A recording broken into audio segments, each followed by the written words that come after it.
Me, me, me, me, me, me, me. Me, me, me, me, me. Who knew I was warming up my voice? Hi, Hugo, Richard, Alexander. Everyone doing okay?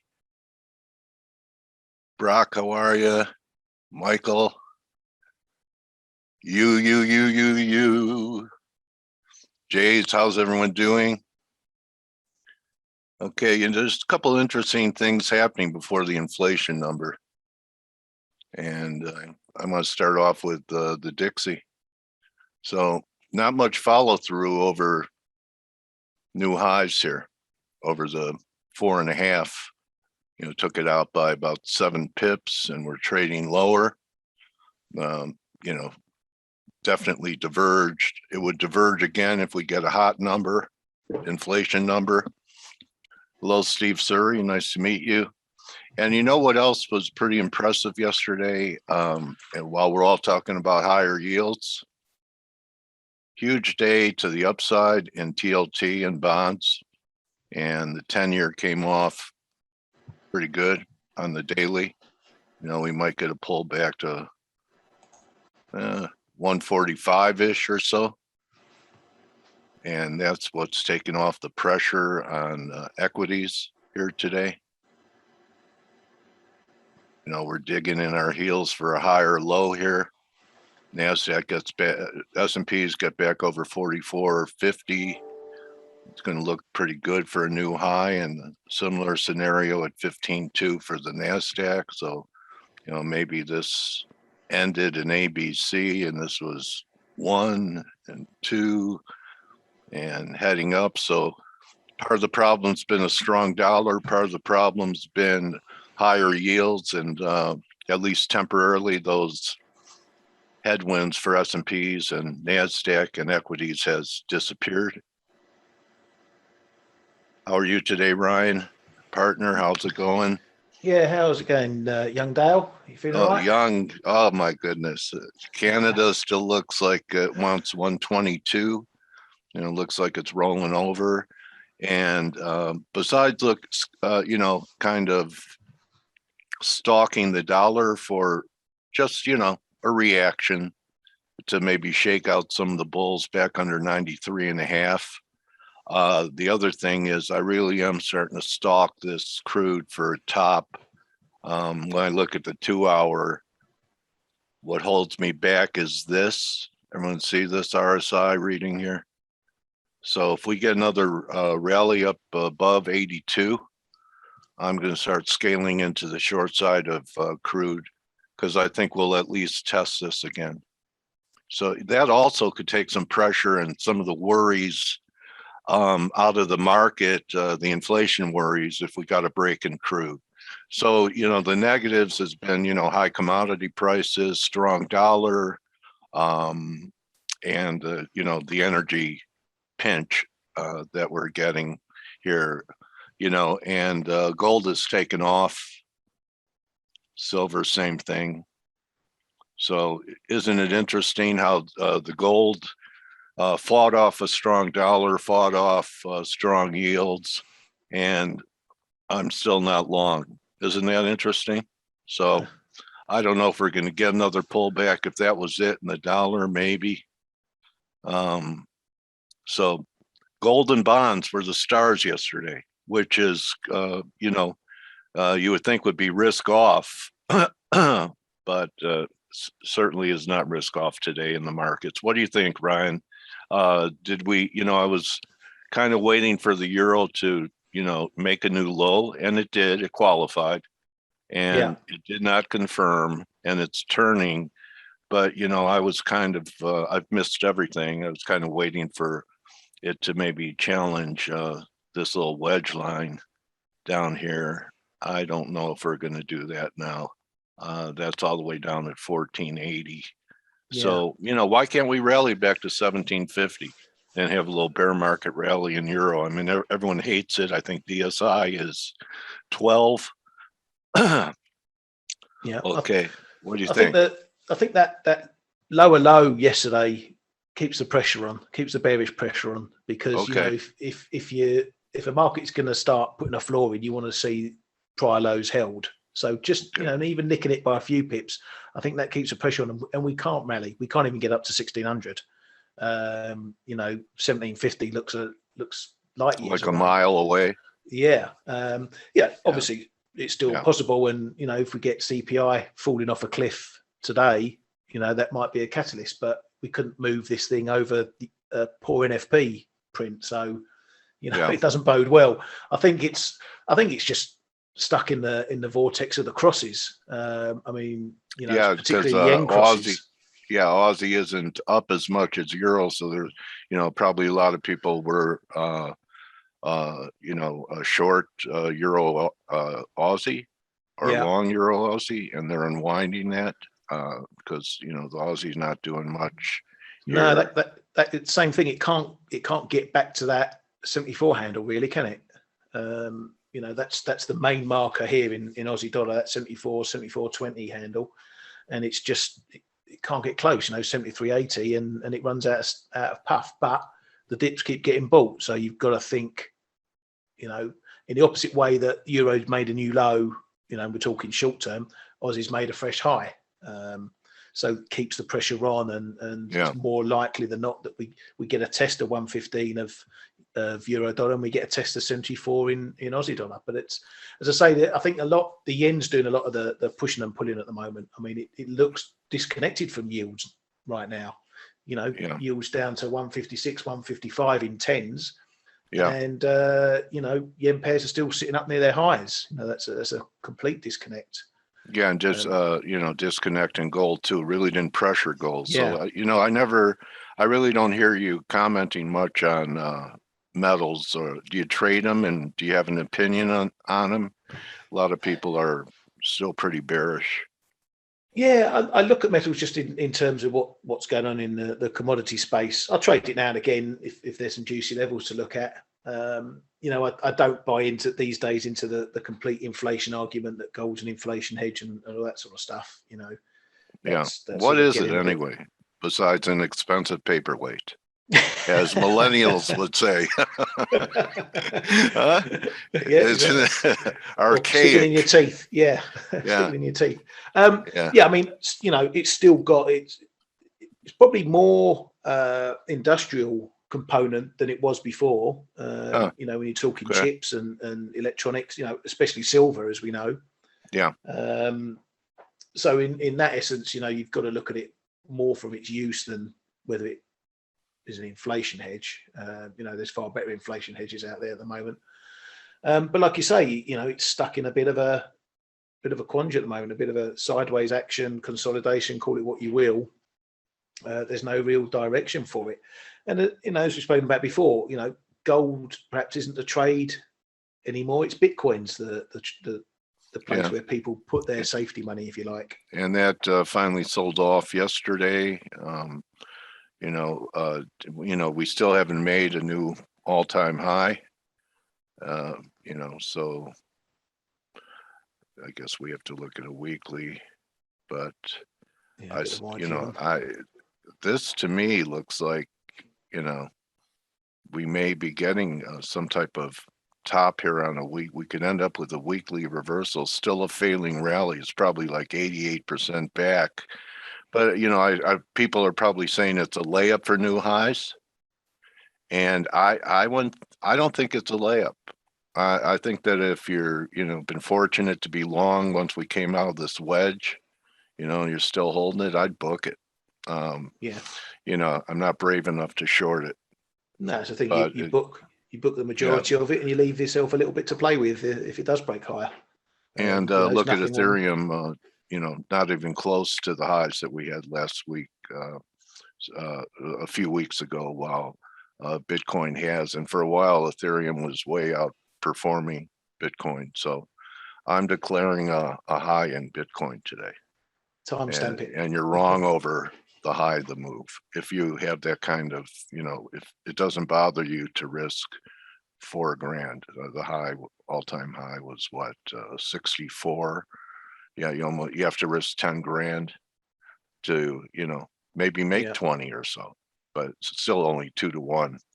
So that's not my style, but I'd we'll rather go see. down the We'll Vickers. see. What's the expectation for the inflation number, and which is it, CPI or PPI today? CPI. They're both expected to be unchanged versus last month. Okay. 5.3% CPI, 4.0% core. I just want to show some. No, Yeah, go ahead. Go ahead. No, I was just saying you've got to lean towards. We've still got a bit of volatility in the numbers, so it can swing around a bit. Whereas normally inflation moves in 1, 2, 3 pip increments. Okay. Can't see. Every once in a while, Ryan, I know you've noticed before. That I use what everyone uses. Well, a lot of people, 50-day and 200-day.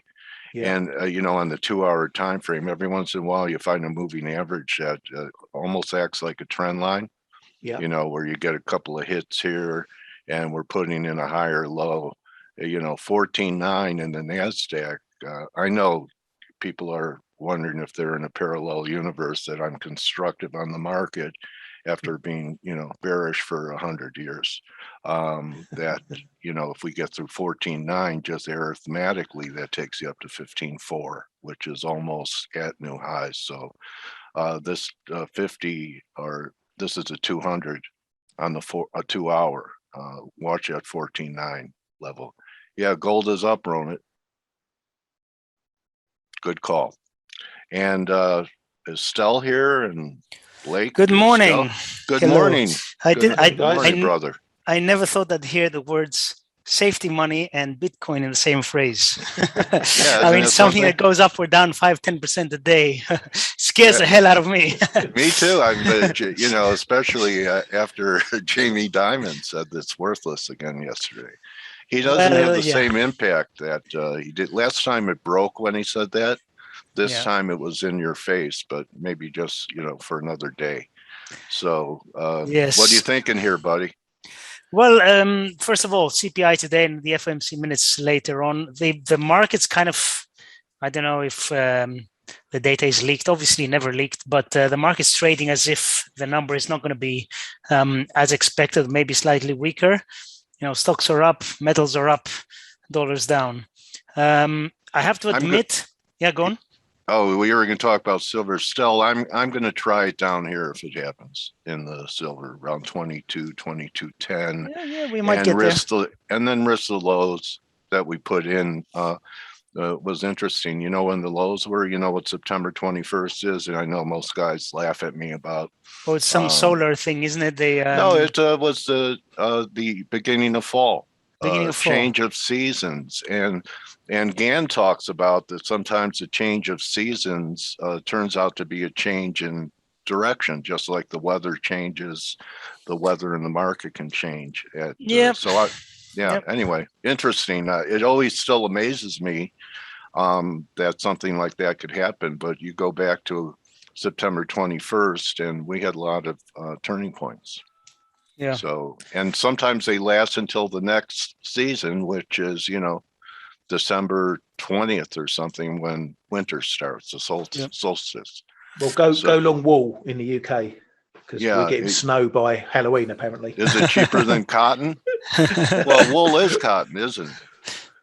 No, wool is from sheep. Yeah, wool's from sheep, yeah. Oh, you're going to kill lamb chops? We eat them first. To stay warm? Yeah.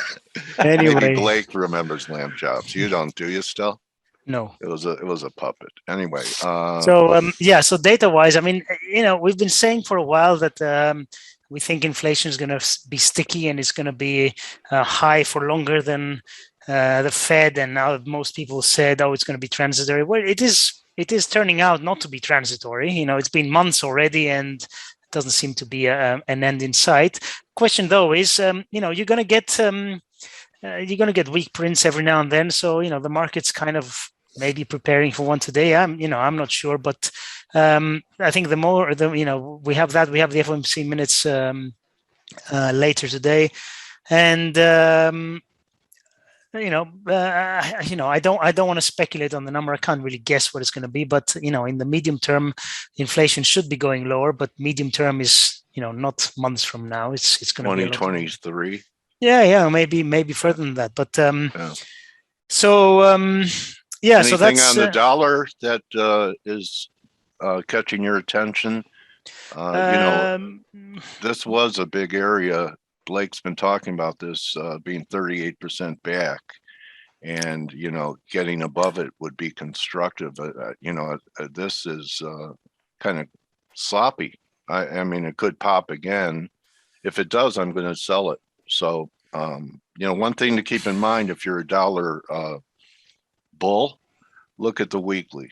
Okay. Wait. If it breaks Before those, you go on. I want to say something, and good morning, guys. But why is that sloppy, Dale? I want to ask you on your chart. Well, so far, just no follow through over 50. And last week we had an inside week, right? And so we've taken out the highs of the prior 2 weeks. And if we start trading lower on the week, on a Wednesday, it may not bode well, and we could end up with a reversal week to the downside. I'm not saying that we're going to crash, but why can't we pull back to 92 before we go again? But that's like what you were just showing there on the dollar index intraday. That's all it is a wedge. It's just a bullish wedge that's developing. We're just knocking our heads up against. Let me see it. Oh, okay, sure thing. Here you go. Because I'm open, and I definitely pay attention to what you say. I just was surprised. I just thought there was a case there wouldn't be a lot of follow through. Okay, yeah, this is the bullish wedge that's been developing, okay. And we've been noting it since last week, so it's and it's holding too. We did I'll say I did have originally the trend line right here, but I'm you got to make adjustments as as you go but the fact of the matter is that we're making higher lows, right? Okay. So this is going to be determined today. I really have that much confidence. I don't know if I have 100% confidence that inflation, Stelios just mentioned, inflation should move lower over the medium term. Yeah. But how do you feel near term, Stelios? I know you just said you didn't want to make a call, but how do you feel? Near term, I think inflation is going to be stubbornly high, but for today's number, is it going to be 4% core or 4.2 or 3.8? I don't know. It's. I'm gonna tell you something. Just from I was having this conversation with my wife yesterday. Because I was at her. If you guys don't know, she has a business that she curates local goods around here, and and sells all these products from all these local makers, and she does like conferences, and so like when people come out of state and they come into Arizona to do, they do big conferences here, especially the weather's so nice this time of year. So corporations buy these these gift boxes for their executives that come in, and blah blah blah blah blah. And so my wife helps. She's been doing this for years, but she's been talking to every maker that she has relationships with here in town, and they can't get product. They make their products here, but they can't get all their glass containers are from China. Their boxes, their certain aspects of what they built come from China, and they can't get anything. And just give you an idea of a shipment. My wife's just she's getting boxes delivered, and in the thousands, it's multiples of what it was 2 years ago. Multiples, and when I say multiples, 3 times the amount just to get it delivered. So she's like, obviously, I have to pass on these prices to everybody. I have to. That's the only way I can survive, and that's the truth with everybody. And so it's really, I know the Biden administration, I guess, is meeting with, have a big meeting on, I think it's the port in Los Angeles, but a big, meeting today about, this shipping issue, this bottlenecking. But, I don't know if it's peak yet, but it's not going to be peak for the people that are paying, which is us. It may be peak as far as maybe the market's worrying about it because, hopefully we'll have some sort of, we'll be able to rectify the issue, but it is going to make ripples for months to come, and it is going to create a massive issue for holiday gifts. And so if you live in the US or actually anywhere for that matter, you should be, and you celebrate the Christmas holiday, you should be shopping right now. I'm just telling you right now. I got your gift, Blake. Thank you. I've been waiting for that bag. It was for summer to end. Congratulations, you made it through another one. All right, cool. Well, let's, I guess we should talk a little bit about inflation. As we go into the CPI. This is the bullish wedge that I'm looking at, and yes, it is the biggest. My opinion is the biggest level of resistance between 94.50 and 94.70, which is right here, the high from back in September. That this whole zone, if you watch the morning edge, you've seen this chart for forever. We're just knocking our head right up against it. Is today the day that it's going to break higher? I'm not 100% confident of that. I hope so. But it'd be, definitely put a little bit of giddy up in some markets if that happened. But we're really tight here. We do have producer prices tomorrow, so don't just rule out that CPI is didn't move the market. We do have producer prices, which arguably might be the more important number going into this week. So anyway, but here's the dollar index, and that's what I'm looking at. As far as the S&P goes, we continue to monitor this wedge. We continue to make lower highs. I wouldn't be surprised if we see 4250. 4250 is going to be major support. Okay, it's a big breakout point. Big test right there. It's going to be really key support on the way back down. We've come out of an ascending wedge, but we have another wedge moving lower. So I'm not overly convinced that this is a real bearish move yet. We'd have to get pretty solidly below 4,200 for me to think that we're going down to 4,000. So right now it's, just kind of stair stepping our way lower, which doesn't make me overly excited about the markets in general. But I want to hand it back off to Ryan and Stelios. Any last minute comments about the dollar or the markets before we head? Oh, one last thing too, if you guys are all trading the dollar, and then I'll get back over to Stelios and Ryan. Looking at gold here, we do have an inverted head and shoulder pattern. So in case gold tries to get up and move today, gold has the potential, and I haven't felt this way for a while because gold's been trading so heavy. Gold has the potential to actually make a move towards 1830, 1840 again. If the dollar gets, shellacked today, which is possible, we could see gold really spike up towards, I don't want to get everybody too excited because I know everybody's bullish gold. Everybody I talk to is bullish gold.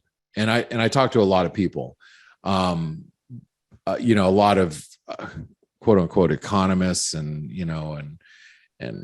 portfolio managers, and everybody's just bullish gold. But as you guys know, it hasn't been moving. So anyway, some food for thought. Let's go back to Stelio. So Stel, what do you think here? Regarding U.S. inflation and the dollar, I think it's going to be, I've said before, I think inflation is going to be persistently high. Now, how does the dollar react? It will depend on what the Fed tells us. Are they going to stick with their plan or not?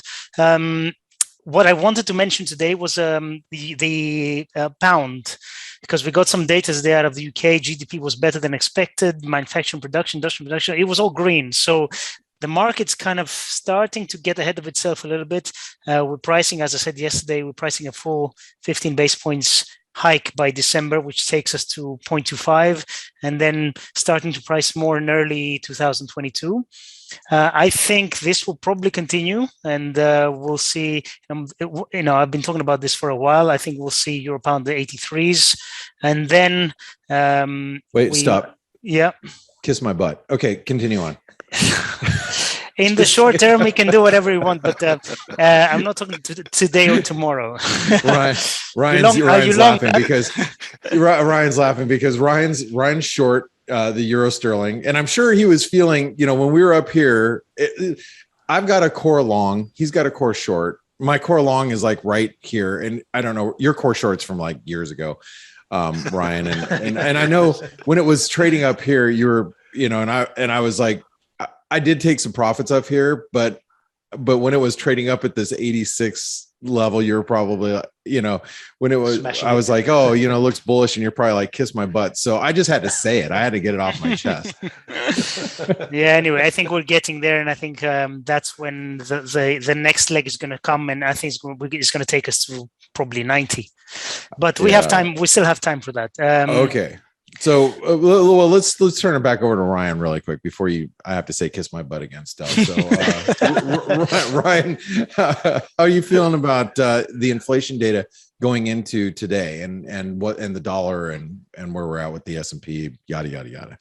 Yeah, I think we've got to expect some more volatility in the numbers. You know, we could see them swinging around by 3 pips, 4 pips again. The path is definitely still higher. There's nothing that says inflation is going to be dropping meaningfully anytime soon. We may get some variations. I think that and looking at it again, I think there's a bit of a disconnect, as I said earlier, between the dollar and yields at the moment. That potentially is getting back more into the rate divergence trade now. People are moving more into thinking about rates. The taper's done. You know, the most that's going to happen to a taper is that maybe they extend how long until they end it. The taper's coming. It's done, finished, forget about it. Rates is what we're moving on to. And that's when you start to get some really funky trades.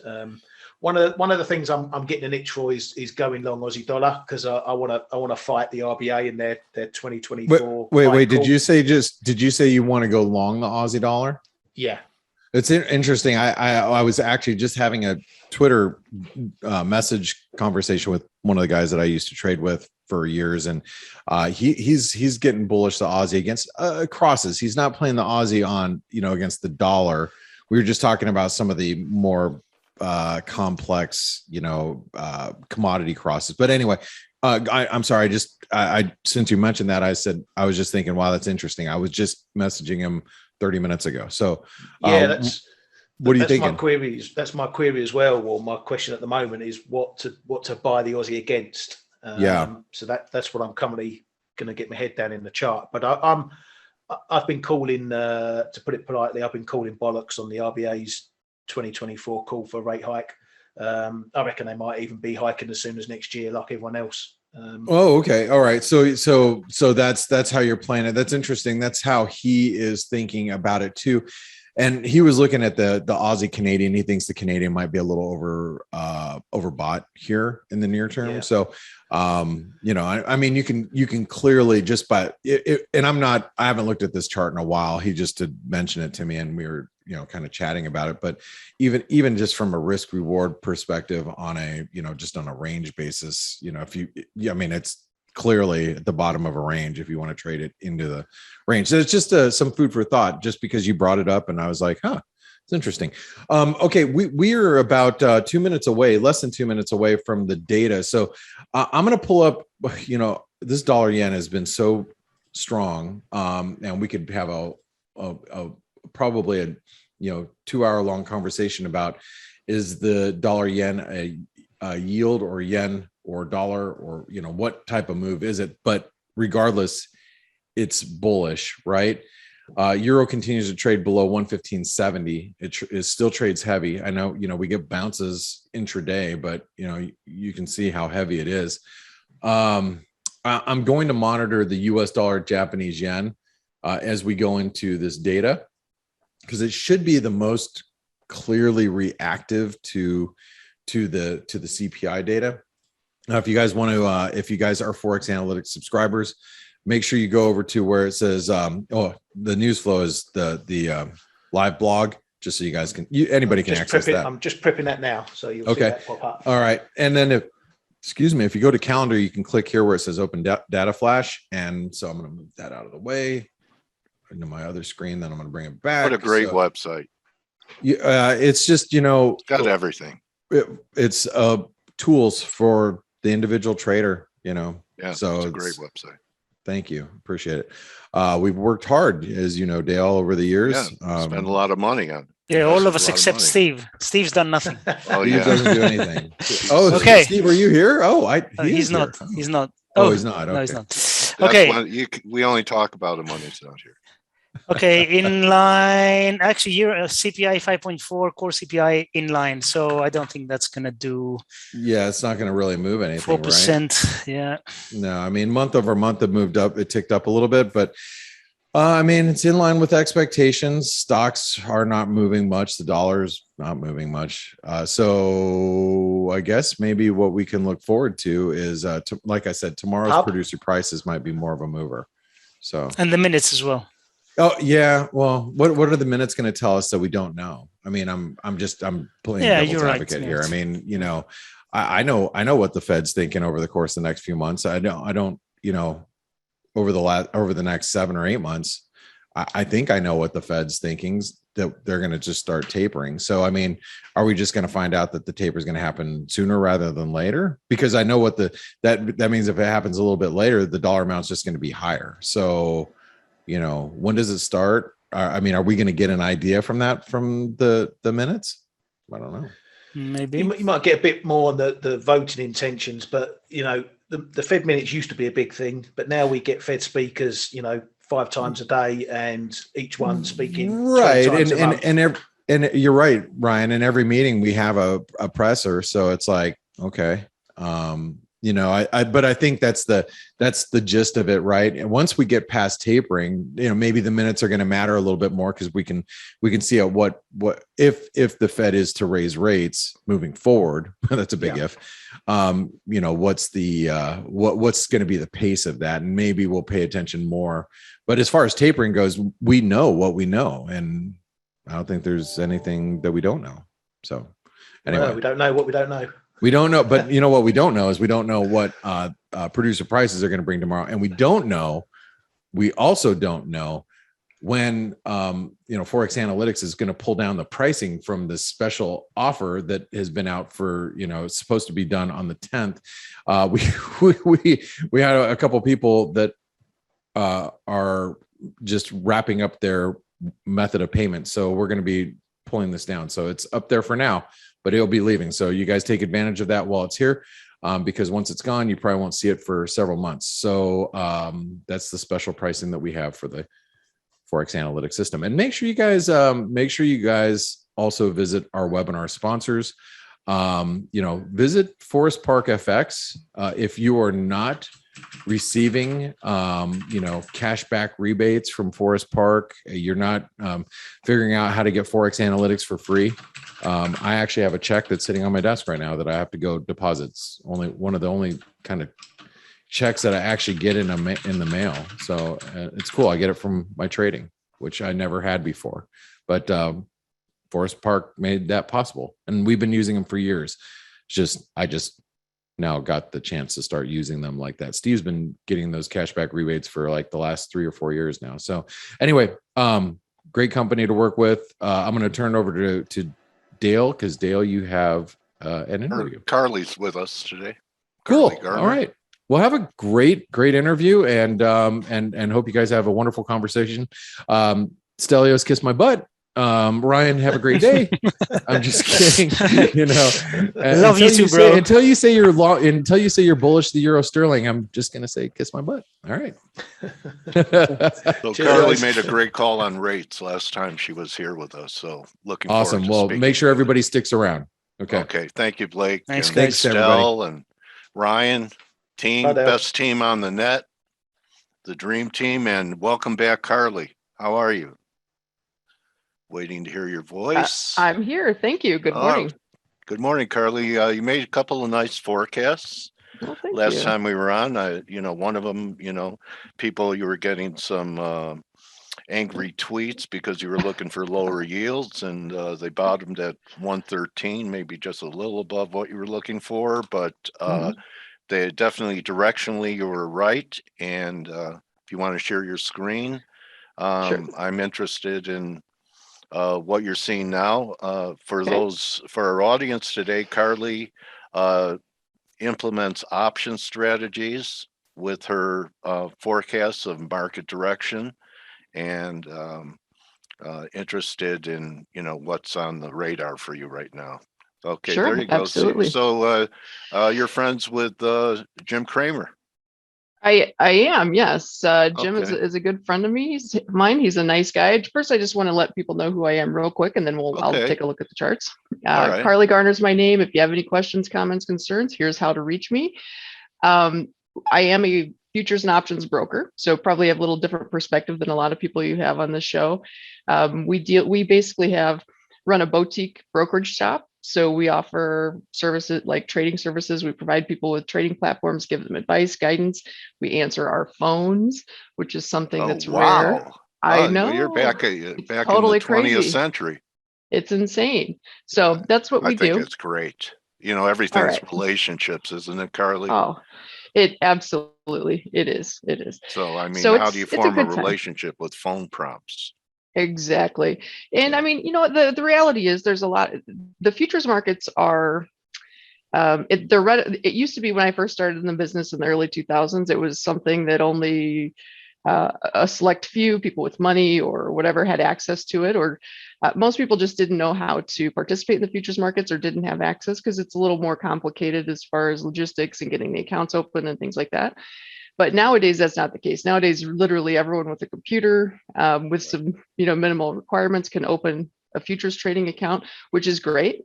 But it's also scary because I talk to a lot of people that truly, they open with an online brokerage firm that doesn't give them any help whatsoever. But these people need help. They really, honestly they can't even calculate profit and loss. I mean, just They simple may not stuff. even be suitable. Thank you. I agree with you. Yeah, so technology's been great, but it's actually truly kind of scary. So yeah, what were you paying for quotes in 2000? Do you remember when you yeah, first came so in? when I first came in, the quote most markets we were just starting to kind of go electronic. So everything at that time was pit traded for the most part. Yeah. And so if you paid for quotes, what that meant was you were like, there was a guy standing in every pit, maybe two guys in some of the bigger pits that were recording prices like on maybe a handheld or maybe on paper, depending on how early you go. And then they would report that to someone else, and then someone else would input that into a computer, and then I would see it on my quote screen. So that's a lot of labor going on there. Yeah. So the quote, ironically, actually, the quotes are still about as expensive. So right now for CME quotes, I pay $460, I think, somewhere in that ballpark a month. Back then it was about the same, which is kind of crazy. But nowadays what's happening is the professional traders that pay the higher rates at CME are kind of subsidizing all the small traders. But as a broker, for me, it's worth it. As somebody that's not a broker, they might be frustrated at that. So yeah. Okay. So what platform are you using for quotes there, Carly, that we're looking at right now? This is QST, Quick Screen Trading. And this is really the primary platform I use for charting and things like that. Honestly, it's an excellent, fabulous platform. They're probably not the best at marketing because most people I mention it to don't have no idea what it is, but it's actually it's really great. It. Yeah, it's a little pricey, but you get what you pay for. So for sure. So since we last talked, there's been a lot of action. Kind of a strong move in the dollar. We've had rates rally from 113 into the 150s. And we have, looking, it's staring at the March levels of 178. I'm kind of thinking pullback here before higher. What's your view, and what kind of option strategies are you implementing? Right. So I think I actually am bullish treasuries, bearish rates again. I think we had a nice little pullback, and I think that this is temporary. I think we actually continue the uptrend that we started earlier this year in treasuries and downtrend in yields. And there's a couple reasons I think that this is a chart of the TLT. Even though we focus on futures, the TLT is a really good way to just see a big long-term chart. Had a great day yesterday. Right. Yeah. It was so you up can over see, 2 points. It was. We're kind of holding trend line here, which makes me feel pretty good about it. Now, treasuries they're a messy market, like most markets, honestly. So even if we're right in treasuries are bottoming here. That doesn't mean we can't probe lower and run stops and things like that. So it's going to get a little messy. So what we've been kind of, what we would encourage our clients to do with this type of a market is just keep it simple, very covered, something like covered calls, go long futures, sell close to the money or at the money options against it. That way you have a foot in the door, but you have a really nice downside hedge. So in the 30-year bond, you can sell. The March options are still a little thin. I'm sorry, not the March. The January options are still a little thin, but you can collect 2,500 or maybe a little less for an at the money option. That'll give you a 2-handle cushion to be wrong on the downside, and I think that's probably enough to get people through. And for higher rates Nice now, hedge. yeah, I mean it does cap your upside potential, but you can, you know how this game is. Defense is probably more important than offense, and then just go from there. So Yeah, in the NFL too. sure, Except lately, absolutely. there is no defense lately. Anyway, so that's interesting. I don't suppose you're looking for new highs. Could it be like what strike price call are you looking at? Okay, so I'm going to go to the 30-year bond future chart, and 30-year bond future charts get a little messy because they expire every 3 months, and so you see all this snowflake over here, and everyone always asks, well, why don't you use continuous charts? And I get it, continuous charts are pretty, but you're literally looking at like fake data. So to me, it's just not my thing. So I don't know. I think we'll see new highs above and beyond what we saw earlier this year. I don't think we're going for anything like what we saw in 2020. I think that's just a little bit crazy. But so this TLT about 160. If you go back to the TLT chart. Yep, let's go back to TLT. I think we're probably looking at, I think somewhere around the 160. We'll see. Gotta move sorry about that. It's okay. Should have had this marked up here. But I'm a big believer that previous support becomes resistance. So, I mean, we're probably looking at 155-ish. Honestly, though, it tends to be a little bit of a range. So I would say somewhere between 155 and 159 on TLT. See, support and resistance levels are not made of cement. They're more like mattresses, aren't they? They are, and too many traders that I talk to. They think it's like down to the tick, and then it broke your resistance. I'm like, well, I mean, not really. That's not how it works. I wish it would. Yeah, exactly. Yeah, I know. So that's kind of what we're looking for in treasuries. Okay. What else do you have on the hopper? So is anyone following natural gas? Oh, who isn't? Yeah. Especially oh my goodness. the Europeans.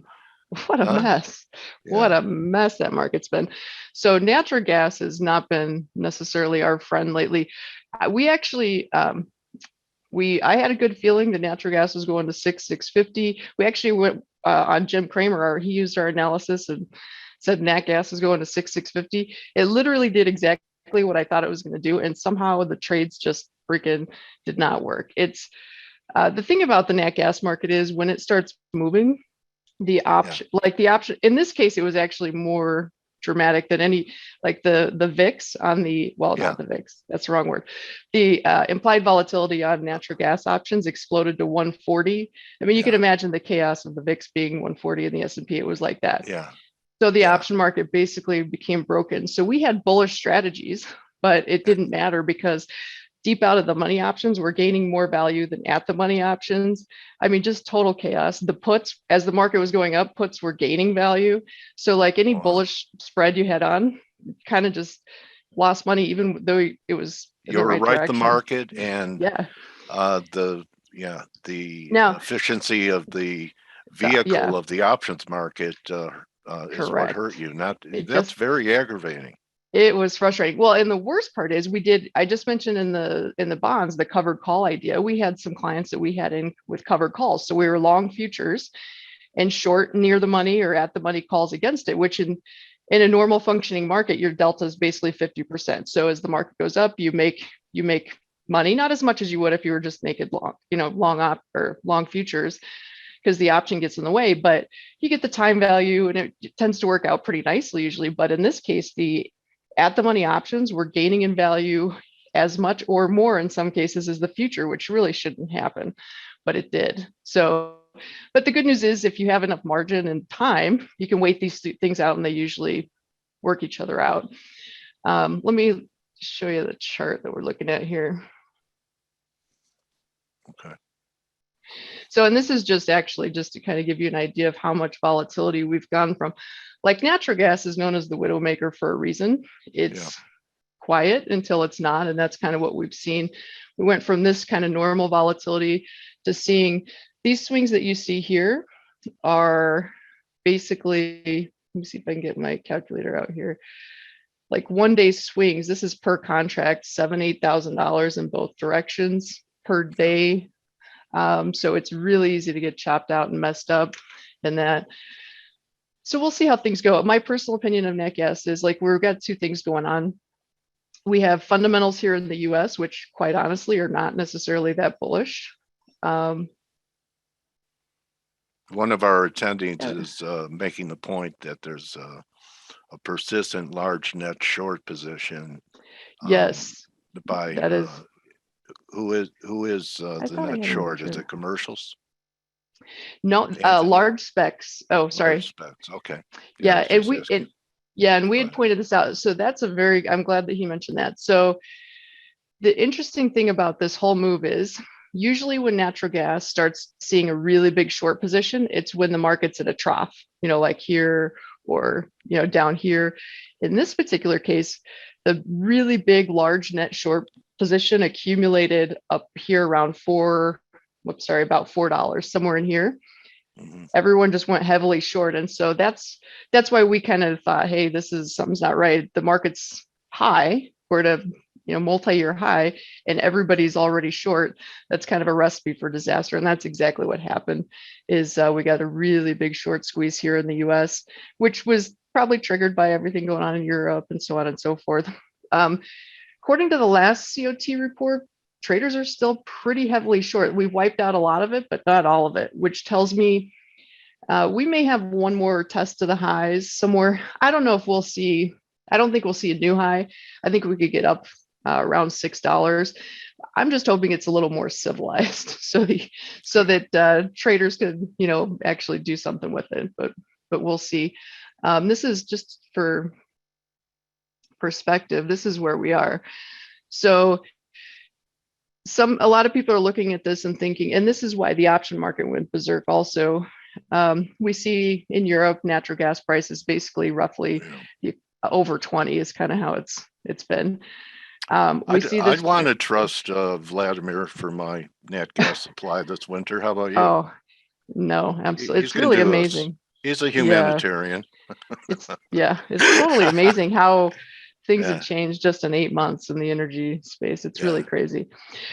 I agree with you, but people look at this chart. Yeah. Also, let me just mention, they're looking for, people are thinking if we break out here, guess what? We're going to $9-10. And so everybody and their dog was buying call options and call options with 30 days to go.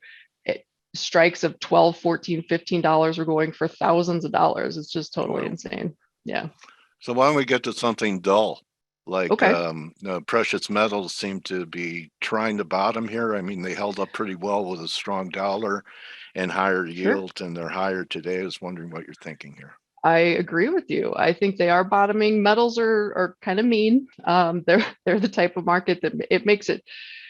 I mean, I'm not me personally. I'm not someone that is comfortable trading futures for some reason. Mentally, it just doesn't do it.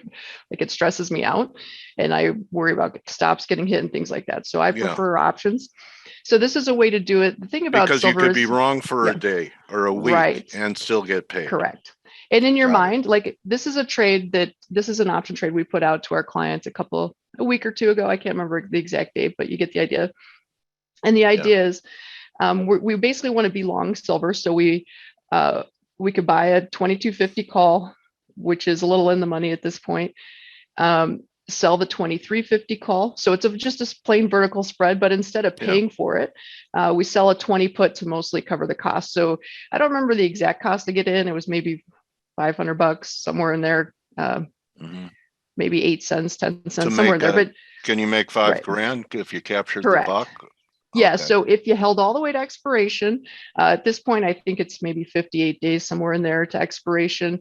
And if silver's above 2350, you keep the whole $5,000. So it's a good Nice. risk reward, and you really don't have to get too stressed unless silver starts approaching 20. Below 20, you would have unlimited risk. So that gets a little hairy, and that's where things start to not be so fun. But you can do things like we encourage people to try to hedge. Like if let's say that it does get into trouble and silver does come and retest this line down here, Yeah. somewhere around 20. 21. Yeah. You may want to just sell a mini future against it. That way your delta's under control. And so if it does break below and sometimes silver has crazy moves. Sometimes it moves $1 in a day. You don't want to be caught with a naked short put on that. So if you sell a mini against it, stabilize it, see what happens. That's one way to do it. We had a similar idea in gold. I think this is Before it. you leave that, just back there, Yep, when I let me look go at the back. Yep. wedge that you have in silver, Carly, Uh-huh. I was taught that markets could retrace 100% of a wedge, and so you have it up there around $28. That Uh-huh. to me is silver has potential to go there when we break out of the wedge. Right.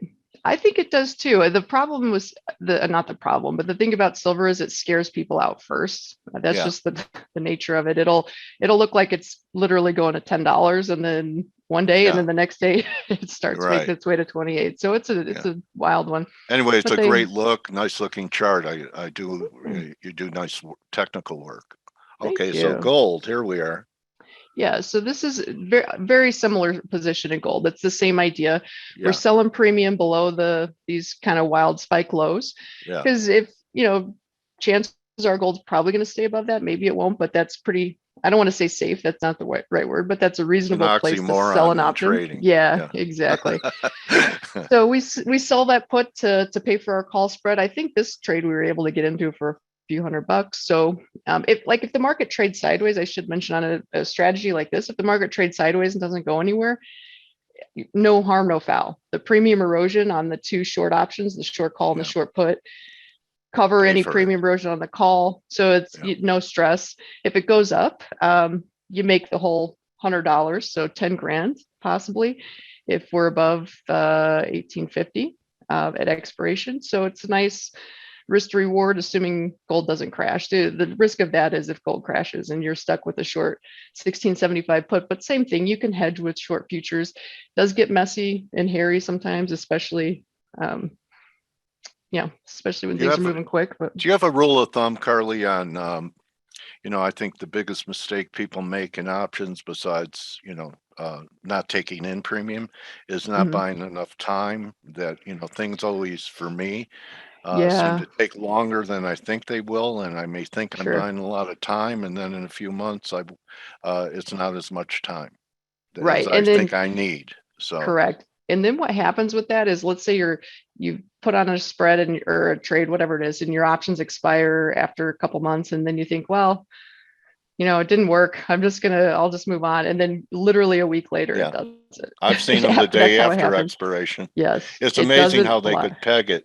So do you keep an eye on open interest in the options market, knowing that the writers are going to try and peg it at where there's a lot of, to try and fry both the call and put buyers? Yeah. That is a thing that people look at. Honestly, personally, I look at the futures market and then cater my option trade to it. I don't really look at the options too much, unless they're just if they're too thin or something weird. Yeah. Although in nat gas, I did recognize that with the option market blowing up,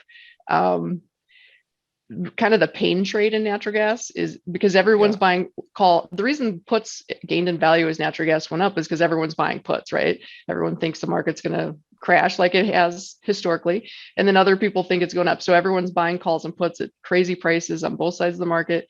So the pain trade is literally sideways, which is what I think will probably happen. Like everybody that spent all that premium, looking for a big move one way or the other is probably going to get hosed on that, unfortunately. So I do look at those sorts of things. Yeah. Yeah. So I think about, what you're doing here, looking for a pop in TLT and rally in metals, and it flies in the face of what everyone's thinking here about higher yields. And so you kind of have a natural contrarian attitude in the markets, don't you? Maybe, yeah, I think that's probably a fair statement. Sometimes that works against me. Yeah, Sometimes it doesn't. It's just one of those things. a friend of mine once said to me, Mhm. Carly, Dale, how many times do you have to get hit in the head with a ball peen hammer to know that it hurts? I Right. said, well, I know more than once. Yeah. Anyway, anything Over and else over. on the docket? And I want to give you time, even though you introduced yourself, for people Sure. that might be interested in executing option Um, strategies with you to I be able to actually do find you. have a bit of a Oh, contrarian view. I mentioned the other guest was mentioning the currency markets, and yeah.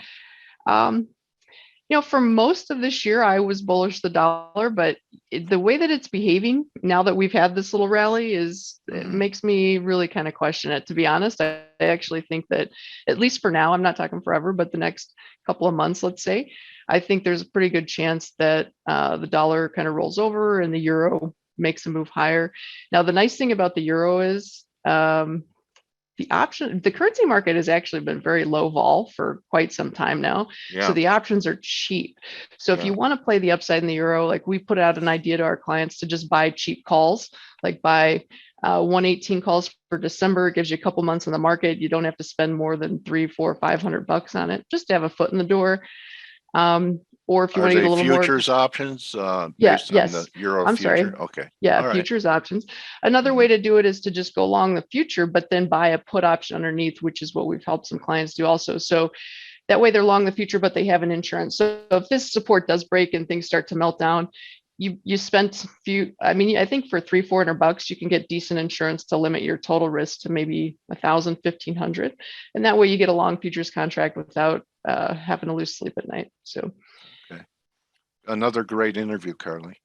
Really, well, thank you for really having me. appreciate it. Yeah, I really like your demeanor and I like your charts, and glad our thank you. paths crossed on Yeah, Twitter. it's fun. Yeah, I So appreciate it. Thanks for having me. so you're my trading warrior sister now, Perfect. All right. and I really appreciate you and your giving spirit to share your hard Sure. work, because Of I know you course. went through a lot to get to where you're at now.